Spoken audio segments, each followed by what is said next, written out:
tous sur la chaîne YouTube Emmanuel Live. Donc, cette émission a été diffusée dans l'émission radio Parole au féminin sur Radio Évangile 66. Je suis ravie de vous accueillir dans ce nouveau partage qui aura pour thème la patience, signe de foi. Alors, avant qu'on commence ce partage, je vous invite bien à garder en tête et vous rappeler sans cesse que Dieu est bienveillant, rempli d'un amour sans limite pour nous et qu'il est juste dans tout ce qu'il fait ou dans ce qu'il ne fait pas aussi. Lorsqu'on a l'impression que Dieu tarde, notre impatience crée en nous une sensation de profond inconfort. On est stressé, on est angoissé, peut-être on est même en colère. On se dit, mais qu'est-ce que Dieu fait dans tout ça? On ne comprend pas son silence, on ne comprend pas son inactivité. On s'attend à son retour, quelquefois avec une profonde détresse. On espère qu'au moins il nous rassure, qu'il manifeste quelque chose en voyant en fait notre souffrance. Et dans ces moments-là, on a le sentiment que Dieu se fiche un peu en fait de notre mal-être. On se dit, mais pourquoi il ne répond pas? Si je suis si importante que ça, pourquoi il me laisse dans cette souffrance? Est-ce qu'il a mieux à faire? Alors, l'objectif de ce partage aujourd'hui est, comme je vous l'ai dit au départ, qu'on se rappelle en toutes circonstances que Dieu est juste, dans ce qu'il fait et aussi dans ce qu'il ne fait pas. Au-delà de ce qu'on ressent, il est nécessaire de réussir à passer ce mauvais moment dans le calme et la confiance. Aujourd'hui, je vais vous inviter à accepter l'inconfort dans lequel on se trouve, les inconforts qu'il y a dans notre vie, tout en gardant la paix. Dieu prépare un désert pour nous faire croître ou encore pour nous libérer de ce qui est mauvais pour nous. Je suis certaine que cette phrase vient d'en hériter plusieurs. Mais avant de me jeter la pierre ou avant de zapper, je vous demande encore un peu de patience. Je ne suis que le messager, on va dire. Alors, dans Galates 5, verset 22, Dieu nous parle des fruits de l'esprit. Je vais le lire avec vous. Donc, Galates 5, verset 22. Mais le fruit de l'esprit, c'est l'amour, la joie, la patience, la bonté, la bienveillance, la foi, la douceur, la maîtrise de soi. On note qu'il n'est pas dit les fruits de l'esprit, mais le fruit de l'esprit. Donc en fait, c'est un package. C'est pas j'ai un dans la liste, j'ai l'ensemble. Dans mon dernier partage, je vous disais aussi qu'un chrétien qui a une relation d'intimité avec Dieu est tout le temps en train d'être refaçonné par sa main. Il y a en lui en fait un changement qui est visible. Celui qui était colérique, on constate qu'il devient doux, etc.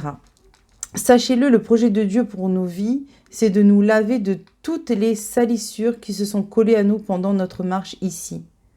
Peut-être que vous vous souveniez aussi que je vous ai dit dernièrement que Jésus est venu me chercher dans la poubelle de ce monde. Une poubelle dans laquelle personne n'aurait voulu s'approcher. Je ne vous parle même pas de mettre sa main dedans pour m'en sortir. Cette puanteur était tellement insupportable que certains ne se seraient même pas approchés de cette poubelle. Mais Dieu nous aime tellement qu'il ne pourrait jamais, après nous avoir sortis de cette poubelle immonde, nous laisser dans cette puanteur avec toutes ces saletés qui nous collent. Il va jusqu'au bout avec nous. Par amour, car il sait que lui seul peut le faire. Tu comprends? Il sait que si ce n'est pas lui qui vient nous sortir de là et nous laver de toutes ces souillures, personne d'autre peut le faire. La Bible dit dans Romains 8, du verset 28 à 29, « Nous savons du reste que toute chose concourt au bien de ceux qui aiment Dieu, de ceux qui sont appelés selon son dessein. Car ceux qu'il a connus d'avance, il les a aussi prédestinés à être semblables à l'image de son Fils, afin que son Fils fût le premier-né d'entre plusieurs frères. » Ainsi, dans toutes circonstances, le projet de Dieu ne change pas. Il veut nous laver, nous purifier, nous bénir. Alors vous allez me dire, mais comment il fait ça? Il ne nous laisse pas dans notre condition, mais il nous transforme et il nous amène à recevoir son caractère qui se manifeste au travers de son Esprit Saint, qui vit en nous. Alors je vous le dis, lorsque j'ai reçu récemment ce verset, lorsque je l'ai relu, ces fameux versets dans Galates 5 sur les fruits de l'Esprit, je me suis dit, bon ok, t'y es pas encore. Ça m'a beaucoup travaillé. Ça m'a beaucoup travaillé. J'ai médité ça avec Jésus. Et mon expérience m'a montré en fait que Dieu met en évidence, lorsque Dieu met en évidence un point qui ne va pas dans notre vie, en fait, don't panique. Ça ne sert à rien de se morfondre. C'est plutôt bon signe même. Cela signifie qu'il va travailler dessus. Jamais Dieu fait remonter une impureté pour la regarder nous salir. Vous vous rappelez cet exemple de la poubelle dont je vous ai parlé? Il nous en sort, c'est pas pour nous laisser avec toutes les épluchures, toutes les salissures qu'il y a. Il faut simplement se repentir et de dire au Seigneur, ok, je veux que tu changes cela en moi. Fais selon ta volonté, Seigneur, je suis d'accord. Parce que lorsqu'il fait remonter ces choses mauvaises dans notre vie, c'est pour nous conduire à cette repentance et afin que lui il puisse mettre la main dedans et nous refaçonner. Par contre, les amis, moi je vous le dis, quand vous faites cette prière, Dieu va le faire. Mais comment va-t-il le faire? Je vous l'ai déjà confié, je suis une femme plutôt impatiente. Bon, certaines personnes pensent que je suis patiente, mais en vérité, je prends beaucoup sur moi. Je fais bonne figure, mais à l'intérieur, je boue. C'est épuisant. Je n'ai aucune envie de continuer à subir ça. Sincèrement, ce n'est pas la volonté de Dieu que j'agisse ainsi. Je le sais, hein, parce que lorsque je fais bonne figure, non seulement mon âme n'est pas en paix, donc il est évident que le problème n'est pas réglé, et en plus, je fais avec mes propres forces quand je garde les choses à l'intérieur. Je fais un peu comme Caïn avec son sacrifice. Je donne à Dieu le fruit de mes efforts. Alors que lui, ce qu'il veut, c'est que j'accepte simplement de lui faire confiance pour qu'il me change entièrement. Lui faire confiance, c'est souvent accepter l'inconfort de l'attente. Patienter, avoir la foi qu'il va agir toujours pour mon bien, même si dans l'immédiat, je ne perçois pas du tout cet inconfort comme une bonne chose. Lorsque j'ai commencé à prier pour cela, vous savez comment Dieu a répondu à mes prières? Il a permis, il a permis des situations d'inconfort dans ma vie, tout ce que je déteste, et j'ai dû attendre. Les situations ne cessaient d'être redondantes. Au travail, j'avais besoin d'avancer sur certains dossiers et mon ordinateur s'est mis à ne plus fonctionner toute une journée. Et vous savez quoi? Le lendemain, sans qu'on ait rien fait de plus que ce que moi j'avais déjà fait, redémarrer tout ce que vous voulez, subitement, l'ordinateur s'est mis à refonctionner. Je rigole, mais je peux vous assurer que sur le moment, je ne pouvais plus supporter cette situation. Ça me rendait dingue. J'avais passé une journée où à chaque fois que je commençais à entreprendre quelque chose, boum, il fallait que je m'arrête et que j'attende que quelqu'un vienne et fasse une intervention pour moi. Ce qui est, je vous le dis encore une fois, quelque chose qui me fatigue. Je déteste attendre. Mais je n'ai pas eu le choix.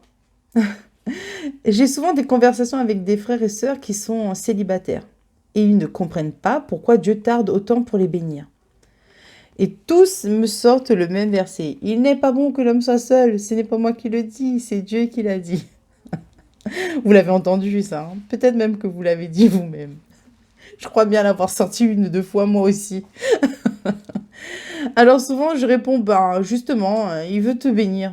Alors, là aussi, ta future femme ou ton futur mari, il a envie d'avoir une bénédiction devant lui. Et jamais personne n'a préféré manger un fruit vert, dur et âcre à la place d'un fruit mûr, juteux et bien sucré. On est bien d'accord. Donc, est-ce que tu crois que Dieu te regarde en te disant, tiens Marc, tu veux une épouse? On va voir combien de temps tu peux tenir comme ça. Dieu, il ferait ça sans motivation, vous pensez, juste pour le plaisir de te voir subir l'attente? Ou est-ce que tu crois que dans ce qui ressemble à un désert, il y a sûrement une chose à apprendre? À toi de choisir comment tu décides de vivre cette période, soit comme un long et horrible désert, comme le disait le peuple hébreu, ou est-ce que tu décides de faire de ce temps ta vallée de Baca? Dans la tradition juive, la vallée de Baca signifie la vallée des pleurs. Ce n'est évidemment pas un programme dans lequel nous désirons entrer. Pourtant, il est possible que notre désert devienne un lieu qui est bon pour nous. Le psaume 63 parle en fait de la fuite de David dans la partie du désert la plus aride. Dans le désert de Juda, c'était la partie qui était la plus sèche, la plus difficile. La vallée qui à ce moment-là était la vallée des pleurs se révéla être plus tard une vallée de sources rafraîchissantes. D'ailleurs, les Juifs pensent que le mot Baka diffère trop du mot Beki ou Beke, qui signifie pleurs. Mais ils préfèrent la traduction qui dit que Baka est un arbre qui ne pousse que dans les lieux arides. Alors, ainsi cet arbre ne pousse que là où il n'y a pas d'eau, là où l'eau fait défaut. Alors, nous savons aussi que l'image dans la parole de Dieu, dans la Bible, dit que souvent l'eau est représentée comme la parole de Dieu. Donc, en fait, notre vallée ce désert serait un désert où on n'aurait pas forcément une parole de Dieu. Est-ce que pour autant Dieu nous a abandonnés? Donc, on revient à l'idée de départ qu'il faut en fait tout le temps se rappeler, c'est que dans notre marche, il faut accepter l'inconfort quand il se présente à nous, car de cet inconfort, il en ressortira quelque chose de bon. Alors moi, je suis pas musicienne, mais j'ai fait un peu de danse à l'époque.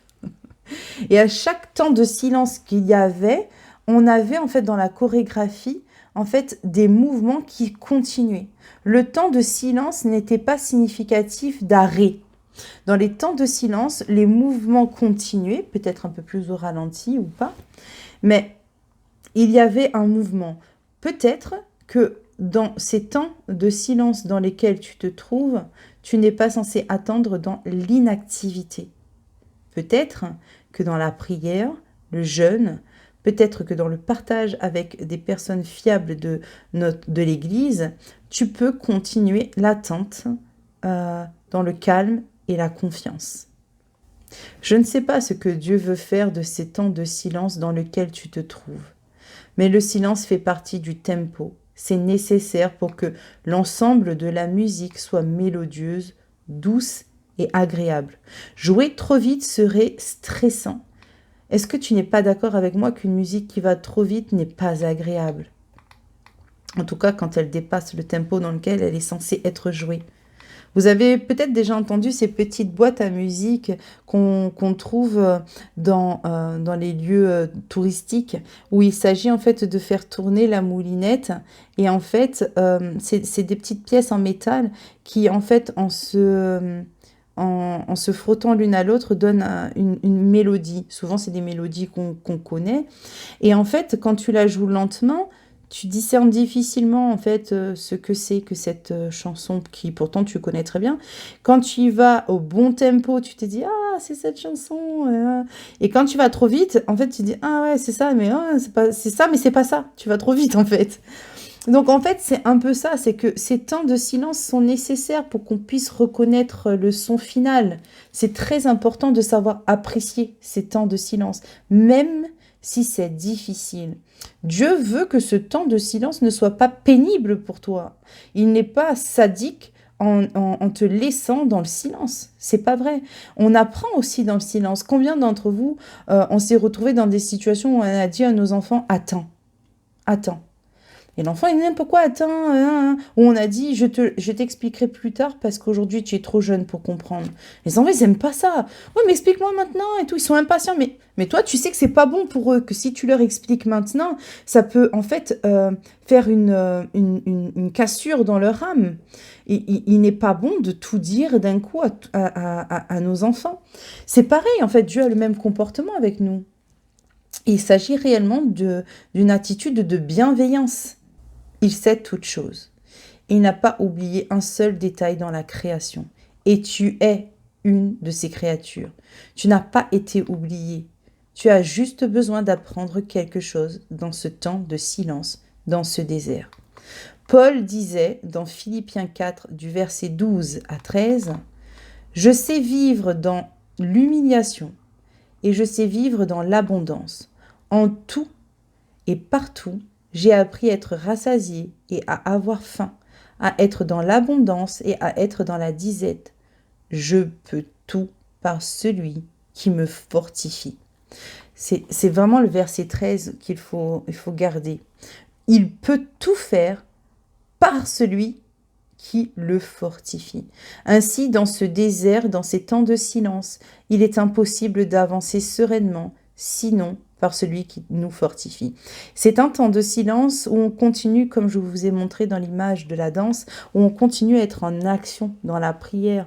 On a des frères et des sœurs qui sont à côté et qui peuvent nous accompagner dans ces moments où c'est pénible pour nous. Et si on choisit d'être comme le fruit de l'olivier et qu'on accepte que c'est lorsque nous sommes broyés que nous produisons cette huile cette huile vierge qui ne pourrit pas.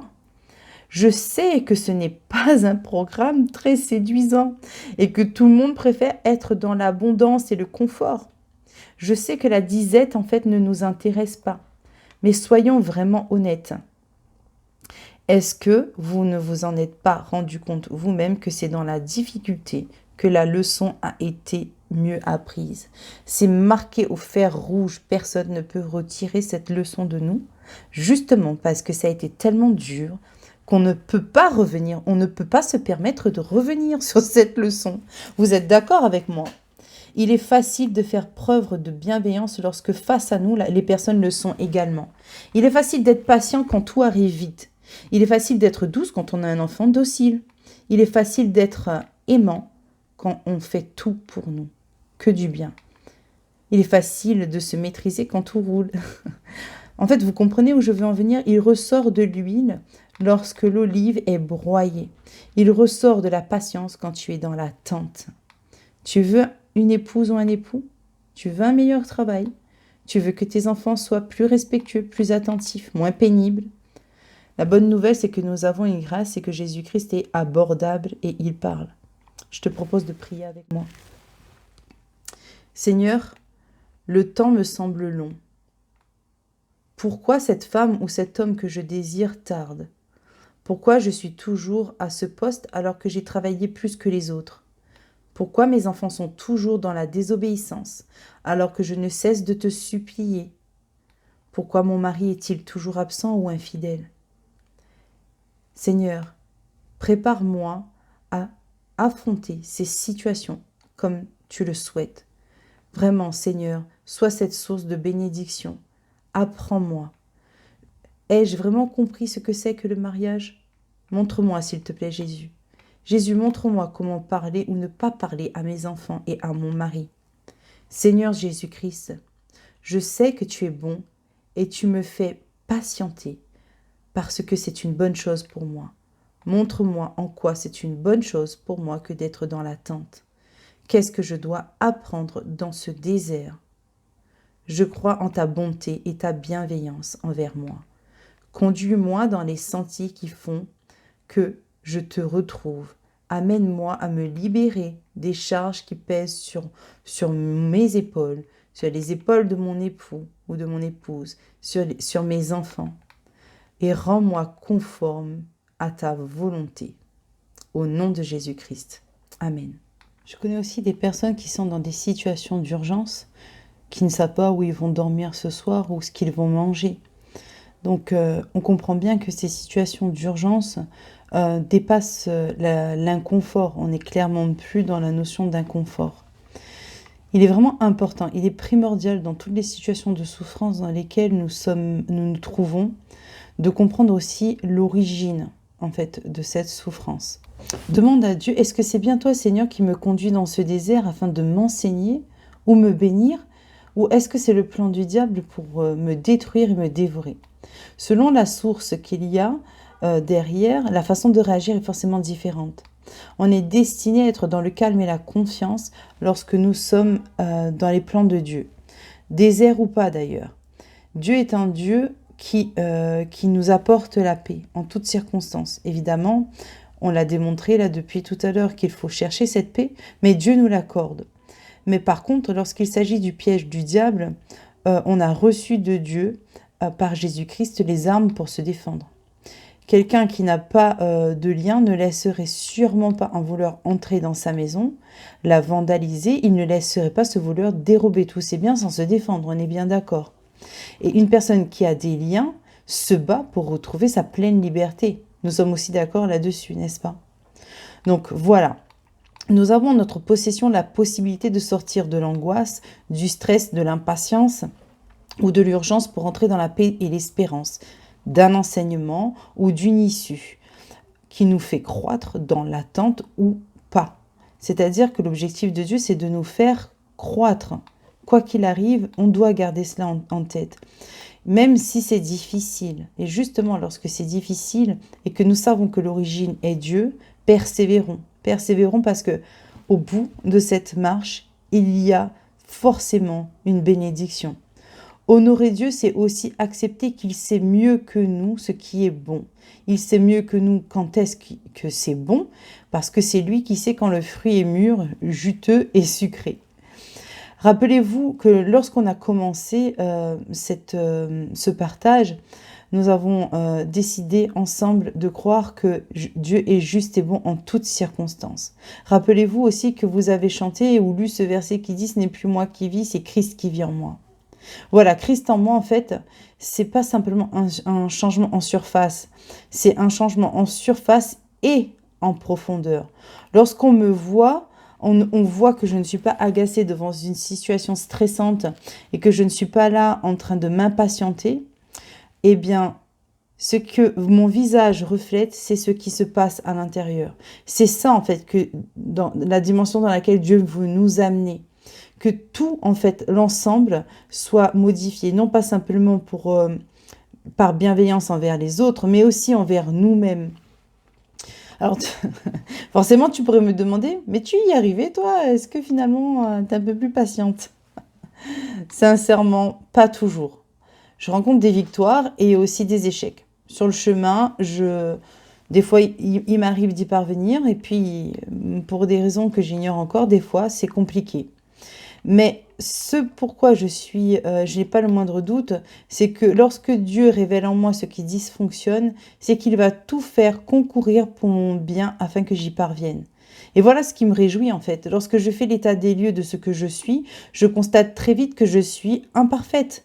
Mais les circonstances les plus défavorables deviennent pour le fidèle qui marche avec Dieu des moyens de bénédiction. Si pendant la marche avec Dieu, on ne fait que fixer obsessionnellement du regard la destination finale, on risque d'être vraiment frustré lorsqu'on subit un échec. Cela nous donne l'impression qu'on a perdu du temps. Par contre, à chaque fois que je suis tombée, Dieu a permis que j'apprenne quelque chose. Ainsi, je prends autant de plaisir pendant la marche que lorsque j'aurai atteint l'objectif. C'est comme quand tu fais une randonnée. Si pendant la marche tu râles, c'est pénible, j'ai mal aux pieds, il fait chaud, c'est long. Le moment est pénible pour toi et pour tes compagnons de route aussi. En plus, tu rates par ton attitude tout le plaisir de la découverte sur le chemin.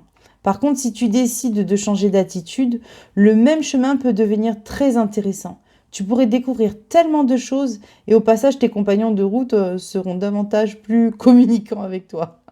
Ce qui n'enlève rien au plaisir, au contraire. Les randonneurs le savent, plus il y a de dénivelé, plus on grimpe, plus c'est difficile, certes, mais on le sait. On sait que là où on va, le point de vue sera davantage spectaculaire. Alors, il faut évidemment s'équiper correctement. Tu prends de l'eau. On sait que dans la parole de Dieu, l'eau est représentative de la parole.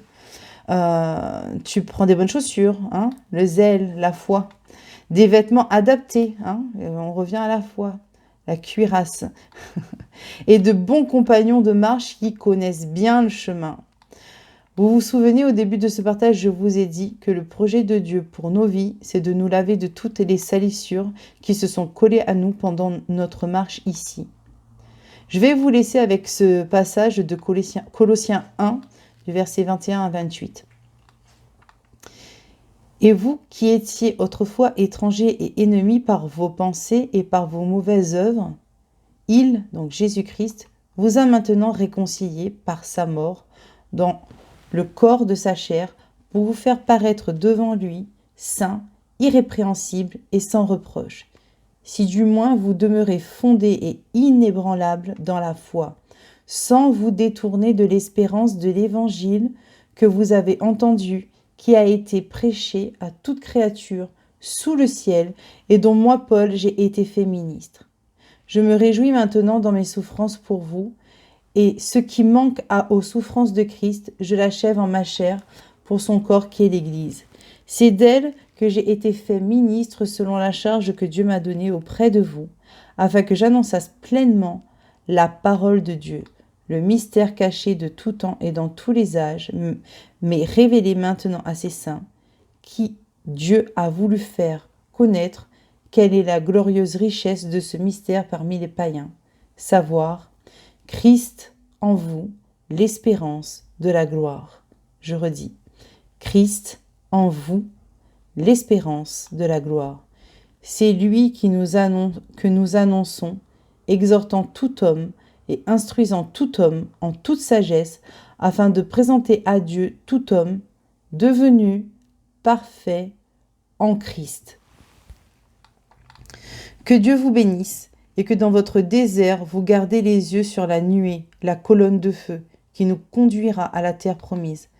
Râler rendra votre marche plus longue et désagréable, mais si vous changez votre regard sur les circonstances en vous rappelant que Dieu est bienveillant, rempli d'un amour sans limite pour nous, et qu'il est juste dans tout ce qu'il fait ou ce qu'il ne fait pas, il n'est pas impossible que tu apprennes 2 ou 3 choses très intéressantes sur le chemin. Ecclésiaste 3:11 dit « Dieu fait arriver toutes choses au bon moment ». Dieu fait arriver toutes choses au bon moment. Je vous souhaite de passer un très bon moment avec la suite du programme sur Radio Évangile 66 et je vous dis à très bientôt.